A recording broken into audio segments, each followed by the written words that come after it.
గణేశాయ నమః, గాయత్రీదేవి నమః. ముందుగా ప్రేక్షక వీక్షణ మహాశీలందరికీ కూడా నమస్కారం. ఎప్పుడూ ప్రయాణం చేసేటటువంటి వారికి ముసల్తనం వచ్చేస్తుంది తొందరగా. అలాగే ప్రతిరోజు ఈ ప్రశ్నలు వేసుకుంటే మీలో ఉండేటటువంటి ఓటమి నుంచి విజయానికి ఖచ్చితంగా పయనం చేయగలుగుతారా? అలాగే తల్లిదండ్రులతో సమానమైనటువంటి వారు మన జీవితంలో ఎవరెవరు అనే విషయాన్ని చాణక్యుడు ఏం చెప్పాడు ఇప్పుడు మనం తెలుసుకునే ప్రయత్నం చేద్దాం. అధ్వాజర మనుష్యానాం బాజినాం బంధనాం జర అమైధనం జరాస్త్రీణాం వస్త్రాణామా తపోజ్వర. చాలా అద్భుతమైనటువంటి శ్లోకం. అంటే దీని అర్థం ఏంటి అంటే కనుక ముసలితనం రావడానికి గల కారణాలు ఏమిటాయి అంటే కనుక ఎప్పుడూ ప్రయాణాలు అస్తమాటు ప్రయాణాలు చేస్తూ ఉంటేట తొందరగా ముసలితనం వచ్చేస్తుంది. కాబట్టి ఊరికే వీధులంపట తిరగడానికి అస్తమాటు ప్రయాణాలు చేయడానికి ఎక్కువగా ప్రయత్నం చేయకూడదు. మన పూర్వీకులు కూడా ఏమిటయ్యా అంటే ఏదైనా అత్యవసరం అయితే పట్టణాలకు వెళ్ళేవారు, అత్యవసరమైతే ప్రయాణాలు చేసేవారు. అప్పట్లో గుర్రపు బండ్లు, ఎద్దుల బండ్లు, లేకపోతే రకరకాల ప్రయాణాలు అంత విపరీతంగా ఉండేవి కావు. ఎందుచేతనంటే ప్రయాణం అనేటటువంటిది అలసట, ప్రయాణం అనేటటువంటిది వేడి చేసే గుణం ఉంటుంది ప్రయాణానికి. కావాలంటే మీరు చూసుకోండి, మీరు బస్సులో ప్రయాణం చేసినా, కారులో ప్రయాణం చేసినా, హాయిగా కూర్చునే ప్రయాణం చేసినా సరే ప్రయాణం చేసి వచ్చిన వెంటనే నీరసం ఉంటుంది, బదలిక ఉంటుంది. అంటే ప్రయాణం అనేది మనకు తెలియకుండానే మన లోపల ఉండేటటువంటి కొంచెం సత్తును తగ్గిస్తుంది.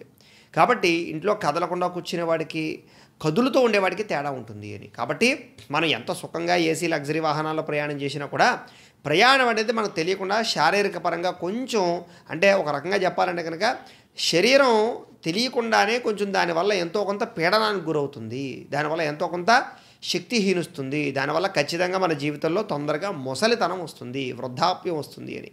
అందుకనే ఈ మధ్యకాలంలో వ్యాపారాల కోసం ఎక్కువగా ప్రయాణాలు చేయడం, బళ్ళు మీద ఎక్కువగా ప్రయాణం చేయడం, రోజు ఆఫీసులకి 10 కిలోమీటర్లు, 20 కిలోమీటర్లు, 50 కిలోమీటర్లు ప్రయాణాలు చేయడం.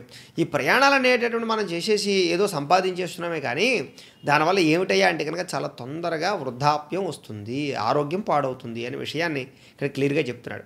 కాబట్టి ఎక్కువగా ప్రయాణం చేయని జీవితాల్లో కొంచెం బాగుంటారు. కాబట్టి ఏదైనా ఉంటే కనుక ప్రస్తుతానికైతే కనుక కొన్ని రకాల ప్రభావాల చేత చాలా శాతం వర్క్ ఫ్రమ్ హోమ్లు ఎక్కువగా వచ్చేస్తూ ఉన్నాయి, కొన్ని వ్యవస్థలకి అనేక రకాలు మారుతున్నాయి. కాబట్టి ఏది ఏమైనా సరే ప్రయాణాలు ఊరికే అనవసరంగా చేయకూడదు, అదొకటి. అలాగే గుర్రాలను ఎప్పుడూ కట్టి ఉంచినా వాటికేదో ముసలితనం వచ్చేస్తుందట. ఇప్పుడు మనం ఉన్నాం అనుకోండి, ప్రయాణం చేస్తే ముసలితనం, గుర్రాలకు అలా కాదు, ప్రయాణం చేయకపోతే తొందరగా ముసలితనం వచ్చేస్తుంది. అంచేత గుర్రం ఎప్పుడు కూడా పరిగెడుతూనే ఉండాలి. అందుకనే గుర్రం అంటే ఏంటి అంటే, గుర్రానికి మరొక పేరు ఏమిట్రా అంటే కనుక ఎప్పుడూ ప్రయాణం చేస్తూ చంచలత్వంగా ఉండేటటువంటిది అని అర్థం. కాబట్టి అందుకనే ఏదైనా ఉత్సాహాన్ని, చైతన్యాన్ని దేంతో పోలుస్తారంటే గుర్రంతో పోలుస్తూ ఉంటారు. అందుకనే సూర్యనారాయణ మూర్తిని కూడా యొక్క రథం కూడా గుర్రమే. కారణం ఏంటంటే ఎప్పుడూ దానికి స్టాప్ ఉండదు. సూర్యుడు చూడండి ఎప్పుడు అలాగా పరిగెడుతూనే ఉంటాడు. కాసేపు మనకి ఇక్కడ ఉదయిస్తే కాసేపు అమెరికాలో ఉదయిస్తూ ఉంటాడు. ఆయన ఎలా ప్రయాణం చేస్తూనే ఉంటాడు. అంటే దానికి సైన్స్ ప్రకారంగా చూసుకున్నట్లయితే ఆయన ఎక్కడికి కదలు, భూమి తిరుగుతూ ఉన్న కారణం చేత తిరుగుతున్న విషయం మనకే తెలుసు. కానీ మన వాళ్ళు ఉదాహరణ ఎందుకు సూర్యుడి యొక్క రథాన్ని గుర్రంతో పోల్చారనే విషయాన్ని ఇక్కడ మనం ఉదాహరణగా చెప్పుకుంటున్నాం. కాబట్టి దాన్ని మళ్ళీ సైన్స్తో ముడిపెట్టకూడదు. అందుచేత ఎప్పుడూ ప్రయాణం చేస్తూ ఉండి ఎప్పుడూ చైతన్యంగా ఉండవలసినటువంటిది గుర్రం. అలా ఉండడం వల్ల దానికి ముసలితనం రాదు అని. అలాగే స్త్రీలకు దాంపత్య సుఖం లేకపోయినా ముసలితనం వస్తుంది. అంచేత స్త్రీకి ముఖ్యంగా ఏం కావాలి? దంపతీ సుఖం కావాలి, అంటే భర్తతో సుఖం కావాలి. భర్తతో రమిస్తూ ఆనందంగా సంతోషంగా ఉండేటటువంటి స్త్రీ ఎక్కువ కాలం వృద్ధాప్యం లేకుండా సంతోషంగా యవ్వనంగా, అంటే ఒక రకంగా చెప్పాలంటే కనుక కొంచెం పొడుచుగా ఉంటారు అని. పొడుచుతనం గమ్మును పోకుండా ఉండాలంటే కనుక స్త్రీకి దాంపత్య సుఖం ఉండాలి, భర్త సుఖం ఉండాలి. ఎప్పుడైతే భర్త లేడో, భర్త దూరం అయ్యాడో, భర్తతో సంసార సుఖం లేదో ఆవిడ కూడా చాలా తొందరగానే వృద్ధాప్యం వచ్చేస్తుంది. అలాగే బట్టలకి ఎండలో ఆరవేస్తే వాటికి అదిజ్జారా అంటే కనుక విపరీతంగా ఎండలో ఆరవేసేసాం అనుకోండి బట్టల్ని, సాధారణంగా బట్టలు ఎప్పుడు కూడా ఏమిటి అంటే కనుక ఆరిపోయాక వెంటనే తీసేయాలి తప్ప ఇంకా బట్టలను అలా ఆరేసి ఎండలో వదిలేసి పొద్దు నుంచి రాత్రి దాకా ఉంచేస్తే కనుక కొన్ని చాలా తక్కువ కాలం మన్నుతాయి. అవి అంటే తొందరగా వాడిపోతాయి, తొందరగా కూలిపోతాయి అని. అందుకనే మనకి చూడండి, బట్టలని విపరీతంగా ఎండలో పెట్టేసాం అనుకోండి, అలా తడిపి ఎండలో పెట్టి తండ్రులు బాగా ఎండలో ఆరబెట్టేసినటువంటి బట్టలు వెలిసిపోతూ ఉంటాయి, చీకిపోతూ ఉంటాయి, గమ్మును చిరిగిపోతూ ఉంటాయి కదా. అందుచేత ఎంత అద్భుతమైన విషయాలు మనకు చెప్పాడు చూడండి. అధ్వాజరా మనుష్యానాం అంటే ప్రయాణం చేసే మనిషి, వాజినాం బంధనాం జర అమైధనం జరాస్త్రీణాం అంటే స్త్రీకి ఈ రకమైనటువంటి రకంగా, అలాగే వస్త్రానామా తపోజ్వర, వీటికి జర అంటే ముసలితనం ఈ కారణాల చేత వస్తుంది అని.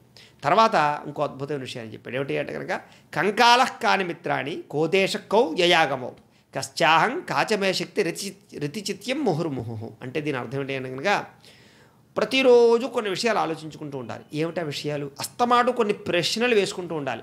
ఖాళీగా ఉన్నాం అనుకోండి, ఏదైనా ఒక పనికి మధ్య గ్యాప్ వచ్చి ఏ టీ తాగుతున్నావు, మంచిలు తాగుతున్నావు, గ్యాప్ తీసుకున్నాం అనుకోండి, పావుగంట అరగంట గ్యాప్ తీసుకుంటాం అనుకోండి, ఆ టైంలో సెల్ ఫోన్లు చూస్తూ పిచ్చి పిచ్చి మాటలు మాట్లాడుకుంటూ అక్కలేనటువంటి వ్యవహారాలు నడపకుండా ఆ సమయంలోట కొన్ని ప్రశ్నలు వేసుకుంటూ ఉండాలి. ఏమిటా ప్రశ్నలు అంటే కనుక ఇవే ప్రశ్నలు. అంటే కంకాల కాని మిత్రాడి అంటే మన పట్ల కాలం ఎలా ఉంది. కంకాలహ అంటే ఈరోజు నాకు అనుకూలంగా ఉందా, ఈరోజు పొద్దునుంచి నేను చేస్తుంటే అన్ని పనులు అవుతున్నాయా లేదా, ఈరోజు ఏమైనా చికాగ్గా ఉందా, ఈరోజు కొంచెం బ్యాడ్ సంకేతాలు ఏమైనా వస్తున్నాయా అని చేసే రోజు కాలం ఎలా ఉంది, మన కాలం ఈ మధ్య వారంలో మనం అన్నీ చేస్తూ పనులు అన్నీ బాగానే అవుతున్నాయా అని కంకాలహ మన కాలం ఎలా ఉంది, మన టైం ఎలా ఉంది అనేది ఒకసారి ఆలోచించుకుంటూ ఉండాలి.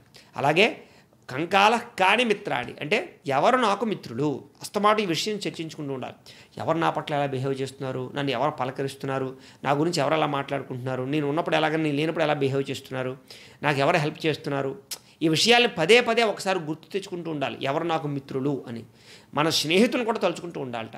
అలాగే కౌదేశ కౌవ్యయాగము అంటే నేనున్న ప్రదేశం నాకు అనుకూలమైందా కాదా, నేనున్న వాతావరణం బాగుందా లేదా, నేను ఇప్పుడు ఉంటున్న ప్రదేశం కరెక్టా కదా, నేను ఉద్యోగం చేసే ప్రదేశం కరెక్టా కదా, నేను ఉండే ప్రాంతం కరెక్టా కదా, ఈ విషయాలను అస్తమాట ఆలోచించుకుంటారు.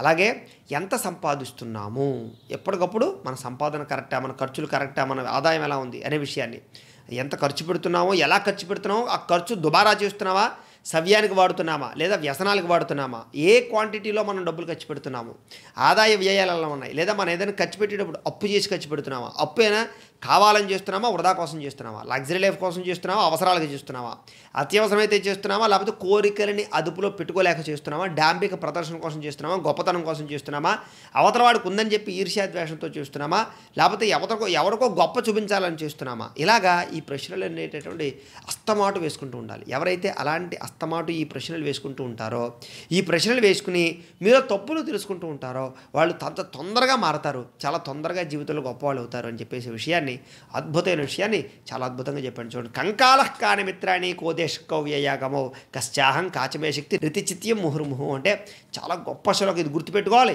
ఎప్పుడూ పదే పదే ఈ శ్లోకాన్ని అనుకుంటూ ఉన్నట్లయితే కనుక నా పట్ల నా టైం ఎలా ఉంది, అలాగే ఎవరు నాకు మిత్రులు, నేనున్న ప్రదేశం బాగుందా, నేను ఎంత సంపాదిస్తున్నాను, ఎలా ఖర్చు పెడుతున్నాను, నాలో ఉండే శక్తి అంతా, నేను ఇంకా ఏమైనా కొంచెం వీక్గా ఉన్నానా, నేను పౌష్టికాహారం తింటున్నానా లేదా, నా ఎక్సర్సైజ్ సరిపోతుందా లేదా, నా ఆరోగ్యం ఎలా ఉంటుంది, ఈ విషయాలు అస్తమాటు ఈ ప్రశ్నలు మాత్రం ఖచ్చితంగా వేసుకోవాలి. వేసుకుంటే చాలా మార్పు తొందరగా వస్తుంది, జీవితంలో తొందరగా గొప్పవాడు అవుతారని.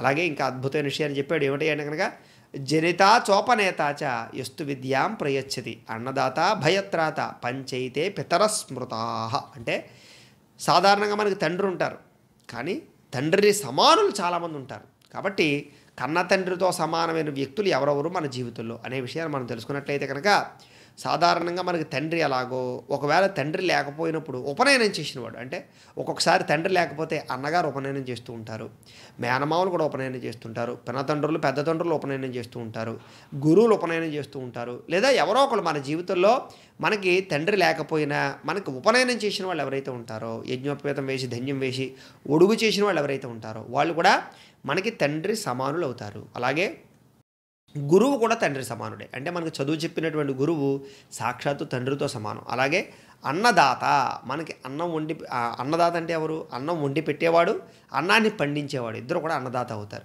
కాబట్టి మనకి రైతులందరూ తండ్రి సమానులు అనమాట, మన వాళ్ళు తండ్రిలా భావించాలి.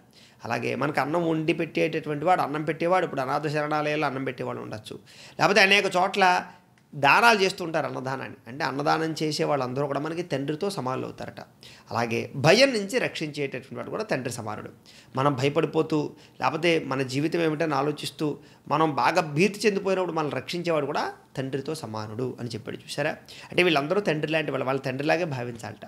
అలాగే తల్లి సమానులు ఎవరు మరి అంటే కనుక రాజపత్ని, గురోపత్ని, మిత్రపత్ని తథైవచ పత్ని మాత స్వమాత చ పంచయిత మాతర స్మృతా.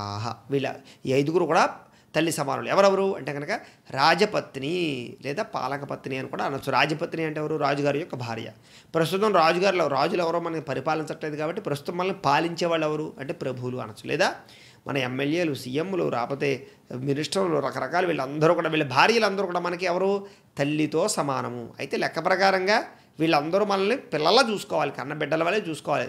ఎవరు మనల్ని పరిపాలించే ప్రభువులు, వాళ్ళ భార్యలు కూడా. కానీ చూసుకుంటున్నారా అంటే కనుక చూసుకుంటారు. ఓట్లు ఎలక్షన్ వచ్చినప్పుడు బాగా చూసుకుంటారు, ఉత్తప్పుడు చూసుకోకపోయినా. అదొక పెద్ద సమస్య అయితే కనుక దాని గురించి చర్చించుకోవడం అనవసరం. కానీ వాళ్ళకి కాస్త ధర్మం తెలిస్తే ఈ రకంగా ఉండాలి అని. అలాగే గురుభార్య కూడా మనకి తల్లి సమానురాలే. కాబట్టి గురువుగారి యొక్క భార్యని సాక్షాత్తు తల్లిలా భావించాలి. అలాగే మిత్రుని యొక్క భార్య, ఇది చాలా గొప్ప విషయం, గుర్తుపెట్టుకోవాలి. మనకి స్నేహితులు ఉంటారు, వాళ్ళ భార్యను మనం రకరకాల కామ్యపరమైనటువంటి కోరికలతో చూడడం కానీ అలా మాట్లాడడం కానీ చాలా ప్రమాదం. ఇంచేతనంటే కనుక మిత్రుని భార్య మనకి ఏమవుతుంది అంటే కనుక సోదర సమానురాలు కూడా కాదు, తల్లి సమానురాలు అవుతుంది. అందుకనే తల్లితో పోల్చారు. సోదర సమానురాలు అయితే మళ్ళీ ఇంకా ఇంకొక విషయం, కానీ తల్లి సమానురాలు అయ్యిందంటే కనుక ఇంకా భావన ఇంకా ఎట్టి పరిస్థితుల్లోనూ కూడా చెడు భావన రావడానికి వీల్లేదు అని అంతలా పోల్చారు. మళ్ళీ అన్నగారి యొక్క భార్య వదిన కూడా తల్లి సమానురాలు అవుతుంది. అంచేత వీళ్ళందరూ కూడా తల్లి సమానులు, వాళ్ళతో చాలా జాగ్రత్తగా తల్లి అనే భావంతో ఉండాలి అని అర్థం. అలాగే అగ్నిర్దేవో ద్విజాతీనాం మునినాం హృదయదైవతం ప్రతిమా స్వల్పబుద్ధీనాం సర్వత్ర సమదర్శన. అంటే కనుక దీని అర్థం ఏంటంటే మొదటి 3 వర్ణాల వారికి కూడా అగ్ని దేవుడు అవుతాట. సాధారణంగా మనం దేవుడు అనే విషయాన్ని, దేవుడికి పూజ చేసే విషయాన్ని ఏ వర్ణాల వారు ఏ రకంగా తీసుకోవాలి అంటే కనుక ఈ విషయం బాగా విజ్ఞులు, జ్ఞానవంతులు లేదా కొంచెం అవగాహన ఉన్నవాళ్ళు, వివేకవంతులకి బాగా అర్థమవుతూ ఉంటాయి. అంటే భగవంతుని చూడడానికి అనేక రకాల కోణాలు ఉంటాయి. ఇప్పుడు సాధారణంగా ఉన్నారండి 3 వర్ణాల వారు అగ్నిలే దేవుడిగా చూడాలి అంటే కనుక బ్రాహ్మణ, క్షత్రియ, వైశ్యులు 3 వర్ణాల వారు కూడా వీళ్ళు అగ్నిని దేవుడిగా ఎందుకు చూడాలి అంటే కనుక వీళ్ళు దీని అర్థం ఏమిటంటే కనుక వాళ్ళు ఎప్పుడూ యజ్ఞాలు, యాగాది క్రతువులు చేయాలి, అగ్ని ఆరాధన ఎక్కువగా చేయాలి, రోజు ఇంట్లో హవిస్సు ఆవిర్భావాన్ని ఇవ్వాలి. ఇంట్లో రోజు కూడా అంటే వీళ్ళకి కొన్ని రకాల నియమ నిష్టలు ఉంటాయి. కాబట్టి ఖచ్చితంగా ఇంట్లో ఆ రకమైనటువంటి నియమ నిష్టలు పాటించాలి అని అగ్నిని ఆరాధన చేయాలి, రోజు హవనం చేయాలి వీళ్ళందరూ కూడా. అందుచేత ఏమిటి అంటే కనుక బ్రాహ్మలు, క్షత్రులు, వైశ్యులకి అగ్ని దేవుడు అవుతాడు. అంటే ఇంకా వాళ్ళు ప్రత్యేకంగా విగ్రహాలు పూజ చేయక్కర్లేదు. విగ్రహాల దర్శనాలు, విగ్రహ ఆరాధనలు ఇవన్నీ కూడా దీనికన్నా ప్రప్రథమంగా చేయవలసింది వాళ్ళు ఈ యొక్క అగ్నిని ఆరాధన. రోజు హోమం చేయడం అనేది హోమగుండం ద్వారా అగ్ని ద్వారా, అగ్ని జ్వాల ద్వారా సకల దేవతలు దర్శనం చేయడం అనేటువంటిది 3 వర్ణాల వాళ్ళకి చాలా ఇంపార్టెంట్. అలాగే మునులు ఉన్నారనుకోండి, వాళ్ళకి ఇంకా అగ్నిహోత్రం కూడా కాదు, వాళ్ళు హృదయంలోనే భగవంతుని చూస్తారు, తపస్సు చేస్తూ ఉంటారు, వాళ్ళ ధ్యాన సముద్రంలో మునిగిపోతూ ఉంటారు. ఆ తపోనిష్ట ద్వారా వాళ్ళు తెలియకుండా అంతర్లీనంగా అనేక లోకాలు దాటేస్తూ ఉంటారు. వాళ్ళు భూలోక, భూర్లోక, సువర్లోకాది లోకాలు దాటి వాళ్ళు సాక్షాత్ బ్రహ్మదర్శనాన్ని చేయగలుగుతారు. కాబట్టి వాళ్ళు హృదయంలో భగవంతుని దర్శనం చేస్తారు. అలాగే మిగతా వర్ణాల వారు ఉన్నారనుకోండి, ఇంకా సామాన్యులందరూ కూడా వాళ్ళందరికీ విగ్రహాలే దేవతలు. ఎందుకంటే వాళ్ళకి ఆ స్థాయి పరమైనటువంటి పరిపక్వత ఇంకా రాదు. కాబట్టి ఒకవేళ మిగతా వర్ణాల వారికి ఆ స్థాయి పరిపక్వత వచ్చింది అనుకోండి, రమణ మహర్షిలాగో, రామకృష్ణ పరమహంసలాగో వాళ్ళు కూడా ఋషి సమానులు అయిపోతారు, లేదా ముని సమానులు అయిపోతారు. కాబట్టి ఇబ్బంది ఏమీ లేదు. కాబట్టి ఈ రకంగా భగవంతుని ఆరాధన చెయ్యాలి అనే విషయాన్ని, అంటే ఇలా అర్థం చేసుకోవాలనేటువంటి విషయాన్ని కూడా చాణక్యుడు మనకు తెలియజేస్తున్నాడు. కాబట్టి ఇంకా ఇలాంటి అద్భుతమైన విషయాలు మనకు తెలియజేశాడు. అవన్నీ కూడా తదుపరి వీడియోలో మనం తెలుసుకునే ప్రయత్నం చేద్దాం. గోబ్రాహ్మణేభ్యః శుభమస్తు నిత్యం. లోకాః సమస్తాః సుఖినో భవంతు. స్వస్తి.